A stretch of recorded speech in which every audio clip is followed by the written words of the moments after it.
നമ്മൾ ഒരു ദിവസം രാവിലെ ഉറക്കമുണരുന്നത് മുതൽ രാത്രി ഉറങ്ങാൻ പോകുന്നത് വരെ നമ്മളെ വിടാതെ പിന്തുടരുന്ന നമ്മുടെ ജീവിതത്തിൻ്റെ ഓരോ ചലനത്തെയും നിശബ്ദമായി നിയന്ത്രിക്കുന്ന ഒരു അദൃശ്യ ശക്തിയുണ്ട്. നിങ്ങൾ ഒരുപക്ഷെ ഈ നിമിഷം ഉപയോഗിക്കുന്നത് ലോകത്തിലെ ഏറ്റവും വില കൂടിയ ആപ്പിളിൻ്റെ ഐഫോൺ ആയിരിക്കാം, അല്ലെങ്കിൽ നിങ്ങൾ നിൽക്കുന്നത് ആകാശം മുട്ടുന്ന ഒരു ആഡംബര ഗോപുരത്തിലായിരിക്കാം.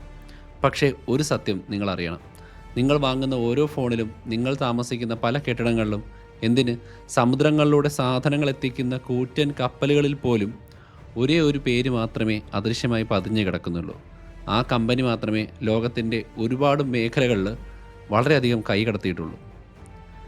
ലോകത്തിലെ തന്നെ ഏറ്റവും ഉയരം കൂടിയ കെട്ടിടമായിട്ടുള്ള ബുർജ് ഖലീഫ ആകാശത്തേക്ക് ഉയർത്തിയതും ഇവരാണ്. നമ്മളിൽ ഒരുപാട് പേര് പലപ്പോഴും ഒരുപാട് ഇഷ്ടപ്പെടുകയും ഒരുപാട് ഇഷ്ടപ്പെടാതിരിക്കുകയും ചെയ്യുന്ന ആപ്പിൾ എന്ന് പറയുന്ന കമ്പനിക്ക് പ്രധാനപ്പെട്ട ഭാഗങ്ങൾ നൽകി അതിൻ്റെ ഓരോ സെയിലിലും ലാഭം കൊയ്യുന്നതും ഈ കമ്പനിയാണ്. ഒരു രാജ്യത്തിൻ്റെ ഭരണകൂടത്തേക്കാൾ സ്വാധീനമുള്ള സ്വന്തമായി ഹോസ്പിറ്റലും ഇൻഷുറൻസ് കമ്പനികളും, എന്തിന് ഒരു ജനതയുടെ മൊത്തം വിധിയെപ്പോലും മാറ്റിമറിക്കാനും കഴിവുള്ള ഒരു സാമ്രാജ്യം ഏതാണെന്ന് മനസ്സിലായോ? നമ്മളിന്ന് സംസാരിക്കാൻ പോകുന്ന വിഷയം വെറും ഒരു ഗാഡ്ജറ്റ് കമ്പനിയെക്കുറിച്ചല്ല, ഒരു മൊബൈൽ കമ്പനിയല്ല. നമ്മളറിയാതെ നമ്മളെ തന്നെ ഒരു സിസ്ഥിതലാക്കി മാറ്റിയ ആധുനിക ലോകത്തിൻ്റെ അദൃശ്യമായ നട്ടെല്ലായ ഒരു മഹാസാമ്രാജ്യം. അതാണ് സാംസങ്.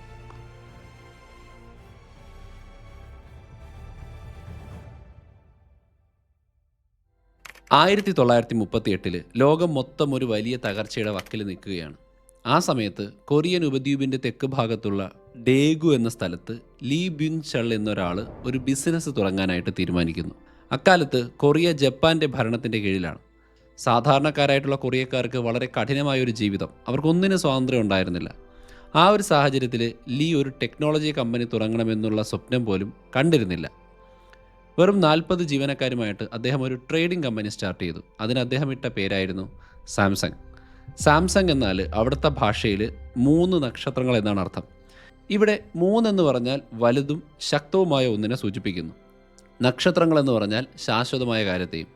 ഉണക്കമീനും പച്ചക്കറികളും മഞ്ചൂരിയയിലേക്കും ബെയ്ജിങ്ങിലേക്കും കയറ്റി അയക്കുന്ന ഒരാൾക്ക് ഇടാൻ പറ്റിയ ഏറ്റവും വലിയ പേരായിരുന്നു അത്. അവിടെ ലബോറട്ടറികളോ ഫോണുകളോ ഒന്നും ഉണ്ടായിരുന്നില്ല. മരപ്പെട്ടികളും ഉപ്പിൻ്റെ മണവും ഒരു സാധാരണ വ്യാപാരിയുടെ കഠിനാധ്വാനവും. പക്ഷേ ലീയുടെ ഉള്ളിലൊരു കഴിവുണ്ട്, ഒരൊറ്റ കാര്യം കൊണ്ട് മാത്രം തൃപ്തിപ്പെടാത്ത സ്വഭാവം. മീൻ വിൽക്കാൻ പറ്റുമെങ്കിൽ എന്തുകൊണ്ട് മാവ് വിറ്റുകൂടാ? മാവ് വിൽക്കാൻ പറ്റുമെങ്കിൽ എന്തുകൊണ്ട് പഞ്ചസാര വിറ്റുകൂടാ? അദ്ദേഹം ഒരു സയൻറ്റിസ്റ്റ് ഒന്നുമല്ല, പക്ഷേ കച്ചവടം എങ്ങനെ എക്സ്പാൻഡ് ചെയ്യാം എന്നറിയാവുന്ന ഒരു മാസ്റ്റർ മൈൻഡ് അദ്ദേഹത്തിനുണ്ടായിരുന്നു. അപ്പോൾ സംഭവം എന്താണെന്ന് വെച്ചാൽ, എല്ലാം നന്നായി പോകുമ്പോഴാണ് 1950 കൊറിയൻ യുദ്ധം ഉണ്ടാവുന്നത്. ആ യുദ്ധം ലീ ഉണ്ടാക്കിയ ബിസിനസ്സിനെ മൊത്തം തകർത്തു. ശത്രുക്കൾ നഗരം കീഴടക്കുമ്പോൾ ലീയുടെ ഗോഡൗണുകൾ കൊള്ളയടിച്ചു, കെട്ടിടങ്ങളെ കത്തിച്ചു. തൻ്റെ കൈവശമുണ്ടായിരുന്ന കുറച്ച് ട്രക്കുകളും കുറച്ച് പണവുമായിട്ട് അദ്ദേഹം അവിടെ നിന്ന് ഓടി രക്ഷപ്പെട്ടു. ഒരു നോർമൽ വ്യക്തിയാണെങ്കിൽ അവിടെ എല്ലാം അവസാനിപ്പിക്കും.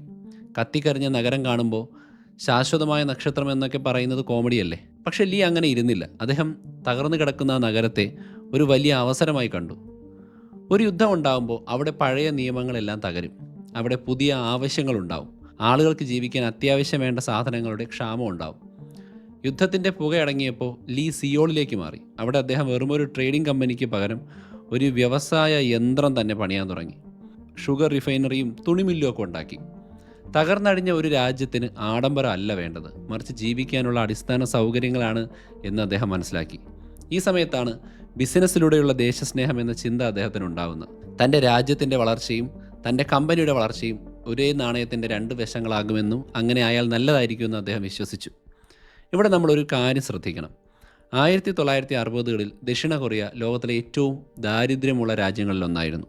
ആ സമയത്ത് രാജ്യം ഭരിച്ചിരുന്ന ജനറൽ പാർക്ക് ചുങ്ഹി എന്ന ഭരണാധികാരി ഒരു കാര്യം മനസ്സിലാക്കി: ചെറിയ ചെറിയ ബിസിനസ് കൊണ്ട് മാത്രം രാജ്യം രക്ഷപ്പെടില്ല, നമുക്ക് ഭീമന്മാരെ വേണം. അങ്ങനെ ഗവൺമെൻറ്റും സാംസങ് ഉൾപ്പെടെയുള്ള ചില കുടുംബ ബിസിനസ്സുകളും തമ്മിൽ ഒരു ഡീലുണ്ടാക്കി. ഇതിനെയാണ് ചെബോൾ സിസ്റ്റം എന്ന് വിളിക്കുന്നത്.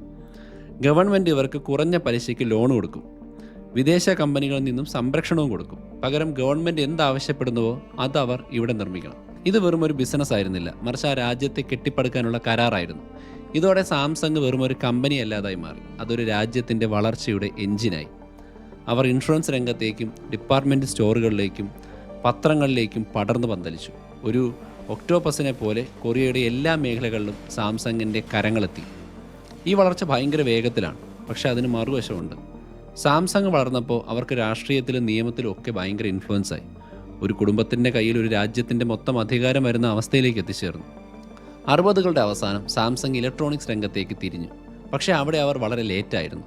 സോണിയും പാനസോണിക്കും ഒക്കെ അന്ന് ലോകം ഭരിക്കുന്നു. സാംസങ് അന്ന് വെറും ഒരു ബ്ലാക്ക് ആൻഡ് വൈറ്റ് TV ഉണ്ടാക്കാനായിട്ട് പഠിച്ചു വരുന്നതേ ഉണ്ടായിരുന്നുള്ളൂ. അവരുടെ ആദ്യത്തെ പ്രോഡക്റ്റ് അത്ര മികച്ചതൊന്നും ആയിരുന്നില്ല. പുതിയതായിട്ടൊന്നും കണ്ടുപിടിക്കാനുമില്ല. പക്ഷേ അവരുടെ സ്ട്രാറ്റജി സിമ്പിളാണ്. That is execution. അതായത് നിലവിലുള്ളൊരു സാധനം എങ്ങനെ മറ്റാരെക്കാളും വേഗത്തിലും ലാഭത്തിലും നിർമ്മിക്കാമെന്ന് അവർ അന്വേഷിച്ചു. ഇതിനെയാണ് ഫാസ്റ്റ് ഫോളോവർ സ്ട്രാറ്റജി എന്ന് പറയുന്നത്. ലോകം മൊത്തം അത്ഭുതപ്പെടുത്തുന്ന പുതിയ കണ്ടുപിടുത്തങ്ങളൊന്നും അവർ നടത്തിയിട്ടില്ല. പകരം മറ്റുള്ളവർ കണ്ടുപിടിക്കുന്നതിനെ കോടിക്കണക്കിന് ആളുകളിലേക്ക് എത്തിക്കാനും കൂടുതൽ ഉപയോഗപ്രദമാക്കാനും അവർ പഠിച്ചു. ഫാക്ടറികൾ എങ്ങനെ നിയന്ത്രിക്കണം, സപ്ലൈ ചെയിൻ എങ്ങനെ കൊണ്ടുപോകണം എന്നൊക്കെ അവർ ആ സമയത്താണ് പഠിക്കുന്നത്. ഫാക്ടറി കൈവശമുള്ളവനാണ് ഭാവി എന്ന് അവർക്ക് അന്നേ ഉറപ്പുണ്ടായിരുന്നു. പക്ഷേ ഒരു പ്രശ്നമുണ്ട്. സാംസങ് എന്നാൽ ഒരു സെക്കൻഡ് ക്ലാസ് ബ്രാൻഡ് ആണെന്നാണ് അന്നത്തെ ആളുകളുടെ വിചാരം. കാശില്ലാത്തവർ വാങ്ങുന്ന ഒരു സാധനം. ഈ പേര് മാറ്റാതെ തങ്ങൾക്ക് മുന്നോട്ട് പോകാൻ കഴിയില്ല എന്ന് പുതിയ ചെയർമാനായി വന്ന ലീ കുൻ ഹി മനസ്സിലാക്കി. 93 അദ്ദേഹം ജർമ്മനിയിലെ ഫ്രാങ്ക്ഫർട്ടിൽ തൻ്റെ കമ്പനിയിലെ ഉദ്യോഗസ്ഥരെ വിളിച്ചു കൂട്ടുകയുണ്ടായി. അവിടെ വെച്ച് അദ്ദേഹം പറഞ്ഞ ഒരു വാചകം ഇന്നും ബിസിനസ് ലോകത്ത് പ്രശസ്തമാണ്. നിങ്ങളുടെ ഭാര്യയെയും മക്കളെയും ഒഴികെ ബാക്കിയെല്ലാം മാറ്റണം. ഇതൊരു ചെറിയ മാറ്റമായിരുന്നില്ല, അതൊരു വിപ്ലവമായിരുന്നു. തൻ്റെ കമ്പനിയിലെ ഫോണുകളിൽ ചിലത് തകരാറാണെന്ന് കണ്ടപ്പോൾ അദ്ദേഹം ചെയ്തത് എന്താണെന്നറിയാമോ? ഏകദേശം 1.5 ലക്ഷം ഫോണുകൾ ഫാക്ടറിക്ക് മുന്നിൽ കൂട്ടിയിട്ട് കത്തിച്ചു. എന്നിട്ടത് ബുൾഡോസർ കയറ്റി നശിപ്പിച്ചു. നിലവാരമില്ലാത്ത ഒന്നും സാംസങ്ങിൽ നിന്ന് പുറത്തു പോകില്ല എന്നതിൻ്റെ വലിയ അറിയിപ്പായിരുന്നു അത്. അവിടെ നിന്നാണ് സാംസങ് സെമി കണ്ടക്ടറിലും ചിപ്പുകളിലും വലിയ ഇൻവെസ്റ്റ്മെൻറ്റ് നടത്താൻ തുടങ്ങിയത്. അന്ന് പലരും വിചാരിച്ചു ഇത്രയും പണം ഇതിലേക്ക് ഇടുന്നത് മണ്ടത്തരാണെന്ന്. പക്ഷേ ലീ കുൻ ഹി കണ്ടത് മറ്റൊരു ലോകമാണ്. ഡിജിറ്റൽ ലോകത്ത് മെമ്മറി ചിപ്പുകളാണ് പുതിയ പെട്രോൾ എന്ന് അദ്ദേഹം ഉറച്ചു വിശ്വസിച്ചു. അതായത് അതിനെ മുന്നോട്ട് ഡ്രൈവ് ചെയ്യുന്ന ഇന്ധനം. അപ്പോൾ നമുക്ക് നോക്കേണ്ട ഒരു കാര്യമുണ്ട്. എന്താണ് ഈ സെമി കണ്ടക്ടർ കൊണ്ടുള്ള ഗുണം? നിങ്ങൾ ഇന്ന് ആപ്പിൾ ഐഫോൺ ഉപയോഗിക്കുന്ന ഒരാളാണെങ്കിൽ പോലും അതിനുള്ളിലെ ഡിസ്പ്ലേയും ചില ചിപ്പുകളുമൊക്കെ, പഴയ മോഡൽ ചിപ്പുകളുമൊക്കെ സാംസങ് നിർമ്മിച്ചതാണ്. ഇപ്പോൾ ഐഫോൺ പുതിയതായിട്ട് സ്വന്തം രീതിയിൽ ചിപ്പുകൾ ഉണ്ടാക്കുന്നുണ്ട്. ബട്ട് പല കമ്പനികളും സാംസങ്ങിൻ്റെ ചിപ്പാണ് ഉപയോഗിക്കുന്നത്. സാംസങ് ആണോ ഉണ്ടാക്കുന്നതെന്ന് വെച്ച് കഴിഞ്ഞാൽ അല്ല. TSMC പോലെയുള്ള ASML പോലെയുള്ള പല കമ്പനികളുടെ സഹായത്തോടു കൂടി സാംസങ്ങിൻ്റെ ഡിസൈൻ കൊണ്ടുവച്ചാണ് അവർ നല്ല നല്ല സാധനങ്ങൾ അവിടെ ഉണ്ടാക്കിയെടുക്കുന്നത്. പക്ഷേ നമ്മൾ പലപ്പോഴും കേട്ടിട്ടുണ്ട് ആപ്പിളും സാംസങ് തമ്മിൽ പലപ്പോഴും കോടതി യുദ്ധങ്ങൾ നടത്താറുണ്ട്. പക്ഷേ അത് നടക്കുമ്പോഴും അവർ ബിസിനസ്സിൻ്റെ രംഗത്ത് വലിയ ബന്ധത്തിലൂടെ പോകുന്നുണ്ട്, പ്രത്യേകിച്ച് ഇപ്പോഴും ഡിസ്പ്ലേയുടെ കാര്യത്തിൽ. ഇതിനെയാണ് നമ്മൾ ഫ്രെനിമീസ് എന്ന് വിളിക്കുന്നത്. ഫ്രണ്ടുമാണ് എനിമിയുമാണ്. ലോകത്തിലെ ഏറ്റവും വലിയ ടെക്നോളജി കമ്പനികൾക്കെല്ലാം ഏകദേശം കുറേ സാധനങ്ങൾ സപ്ലൈ ചെയ്യുന്നത് സാംസങ് ആണ്. നിങ്ങൾ സാംസങ്ങിനെ ഇഷ്ടപ്പെട്ടാലും ഇല്ലെങ്കിലും നിങ്ങളൊരു ഡിജിറ്റൽ ഉപകരണം വാങ്ങുമ്പോൾ അതിൻ്റെ ഒരു പങ്ക് ലാഭം കുറേയൊക്കെ സാംസങ്ങിന് പോകുന്നുണ്ട്. സോ അവരൊരു ഇൻവിസിബിൾ സിസ്റ്റമായി മാറിയിട്ടുണ്ട്. വെറുതെ മാർക്കറ്റിൽ മത്സരിക്കുന്നതിന് പകരം മാർക്കറ്റിൽ നിൽക്കാനുള്ള തറ പണിയുകയാണ് ചെയ്യുന്നത്.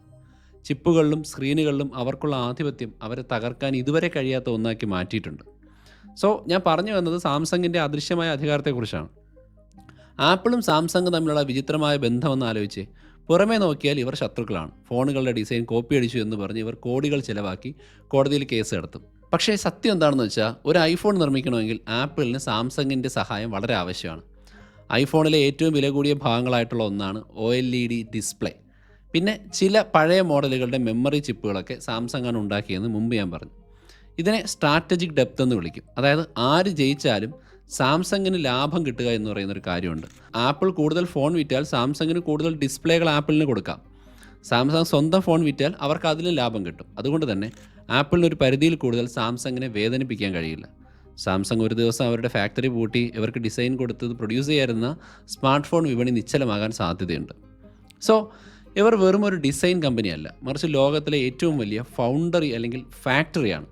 മണലിൽ നിന്ന് സിലിക്കൺ വേർതിരിച്ചെടുക്കുന്നത് മുതൽ അത് അത്യാധുനിക ചിപ്പുകളാക്കി മാറ്റുന്നത് വരെ എല്ലാ പ്രക്രിയയിലും അവരുടെ കൈയുണ്ട്. ഇതിനെയാണ് വെർട്ടിക്കൽ ഇൻ്റഗ്രേഷൻ എന്ന് പറയുന്നത്. അതായത് ഒരു ഉൽപ്പന്നം ഉണ്ടാക്കാൻ വേണ്ട അസംസ്കൃത വസ്തുക്കൾ മുതൽ അതിൻ്റെ ലാസ്റ്റ് ഫോം വരെ എല്ലാം സ്വന്തമായി നിർമ്മിക്കാനുള്ള ഒരു കമ്പനിയുടെ കഴിവ്. ഈ കഴിവുള്ളതുകൊണ്ടാണ് അവർക്ക് മറ്റാരേക്കാളും മുന്നേ വരാനിരിക്കുന്ന ടെക്നോളജിയെക്കുറിച്ച് അറിയാൻ കഴിയുന്നത്. ഇപ്പോൾ സാംസങ്ങിൻ്റെ S26 പ്രൈവസി ഡിസ്പ്ലേ എന്ന് പറയുന്ന സാധനമില്ലേ, അത് ചിലപ്പോൾ പിന്നീടായിരിക്കും പല മൊബൈൽ കമ്പനികളും കൊണ്ടുവരിക. വരും വർഷങ്ങളിൽ ഏത് തരം സ്ക്രീനുകളാണ് വരുന്നത്, ചിപ്പുകളുടെ വേഗത എത്ര കൂടും എന്നൊക്കെ ബാക്കിയുള്ളവർ സ്വപ്നം കാണുമ്പോൾ സാംസങ് അത് നിർമ്മിച്ച് കൊടുത്തിട്ടുണ്ടായിരിക്കാൻ സാധ്യതയുണ്ട്. സോ ഇത്രയും ഞാൻ പറയുമ്പോൾ നിങ്ങൾ വിചാരിക്കും സാംസങ് വെറും ഒരു ഇലക്ട്രോണിക്സ് കമ്പനിയാണെന്ന്. ബുർജ് ഖലീഫ ഉണ്ടാക്കിയ കാര്യം ഞാൻ പറഞ്ഞു. പക്ഷേ അത് മാത്രമല്ല, ഈ കഥയുടെ ഏറ്റവും അത്ഭുതപ്പെടുത്തുന്ന ഭാഗത്തിലേക്ക് കടക്കുകയാണ്. ബുർജ് ഖലീഫ എന്ന് പറയുന്നത് സാംസങ്ങിൻ്റെ കൺസ്ട്രക്ഷൻ വിഭാഗമായിട്ടുള്ള സാംസങ് C&T എന്ന് പറയുന്ന കമ്പനിയാണ്.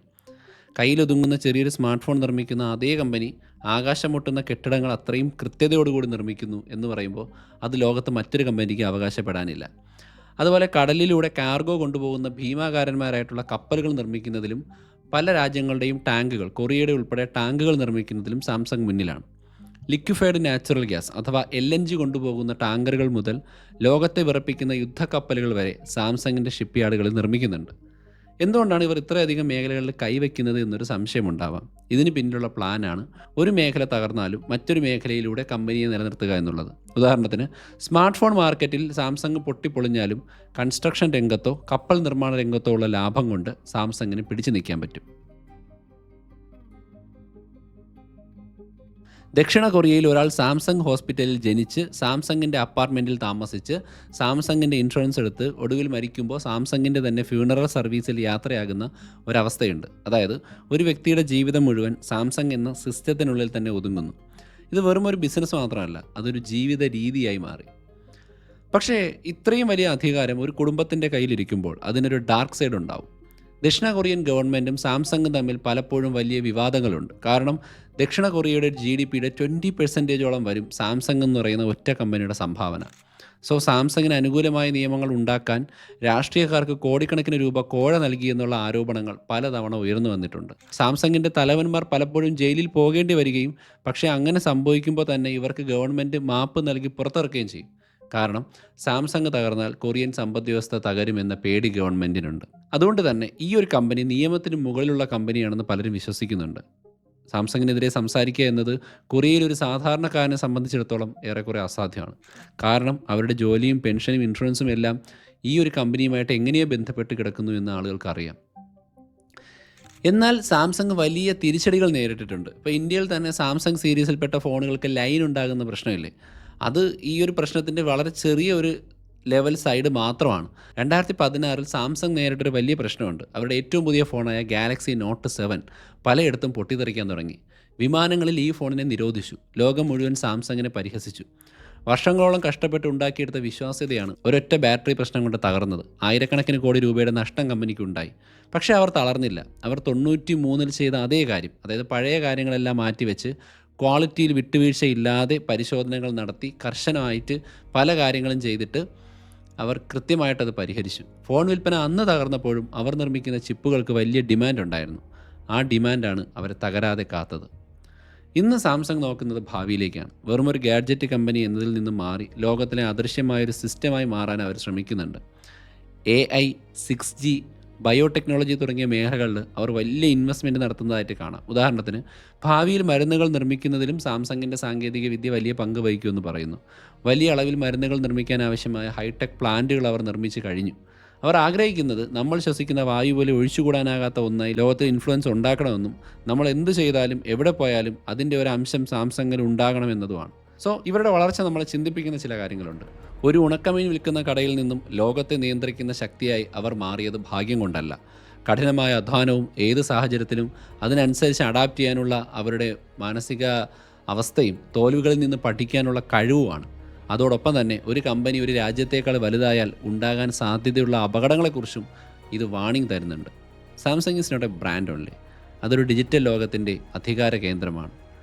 ഞാൻ പറയാത്ത ഒരുപാട് കാര്യങ്ങൾ ഇനിയുമുണ്ട്. അവരുടെ സാമ്രാജ്യത്തിൽ പല ഭാഗങ്ങളും നമ്മളറിയാത്ത പല രീതിയിലുള്ള ഇൻഫ്ലുവൻസുകളും ഉണ്ട്. പക്ഷേ ലോകത്തിനെ നിയന്ത്രിക്കുന്ന രീതിയിലേക്ക് വളർന്നു വന്നൊരു അദൃശ്യ ശക്തിയായി മാറുമ്പോൾ സാംസങ് സത്യത്തിൽ ചെയ്തുകൊണ്ടിരിക്കുന്നത് നമുക്ക് ജീവിക്കാൻ ആവശ്യമായ സൗകര്യങ്ങൾ കൂടി ഒരുക്കുന്നു എന്നുള്ളതാണ്.